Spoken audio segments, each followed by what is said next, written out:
ఢిల్లీ నగరం డేంజర్ జోన్లో చిక్కుకుంది. దేశ రాజధానిని వాయు కాలుష్యం కమ్మేసింది. పంట వ్యర్థాలను కాల్చటమే వాయు కాలుష్యానికి ప్రధాన కారణమంటున్నారు పర్యావరణవేత్తలు.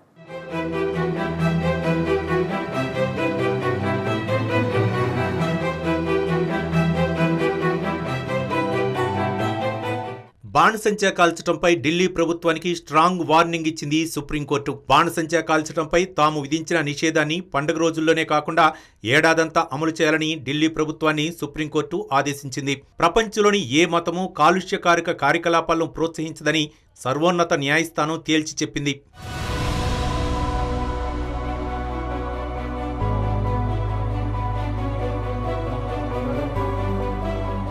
కాగా పౌరులకు కాలుష్యరహిత వాతావరణంలో జీవించే హక్కును రాజ్యాంగంలోని 21వ అధికరణం ప్రసాదించిందన్నారు. అయితే విచ్చలవిడిగా పటాసులు కాల్చడం వల్ల వాతావరణంలో కాలుష్యం వెదజల్లుతోందని సుప్రీంకోర్టు పేర్కొంది. ఈ చర్య రాజ్యాంగంలోని 21వ అధికరణం ప్రసాదించిన జీవించే హక్కుకు భంగకరమని సుప్రీంకోర్టు స్పష్టం చేసింది.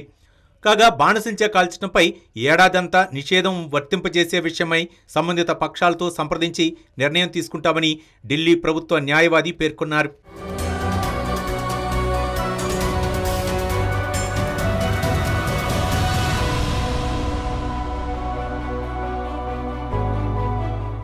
కాగా పటాసుల ఉత్పత్తి, నిల్వ, విక్రయం, వినియోగాలపై నిషేధాన్ని పొరుగు రాష్ట్రాల ప్రభుత్వాలు పాటించాలని సుప్రీంకోర్టు సూచించింది. ఇదిలా ఉంటే దేశ రాజధాని ఢిల్లీ నగరంలో టపాసులు కాల్చడంపై నిషేధాన్ని అక్కడి పోలీసులు అమలు చేయకపోవడంపై సర్వోన్నత న్యాయస్థానం ఆగ్రహం వ్యక్తం చేసిన సంగతి తెలిసిందే.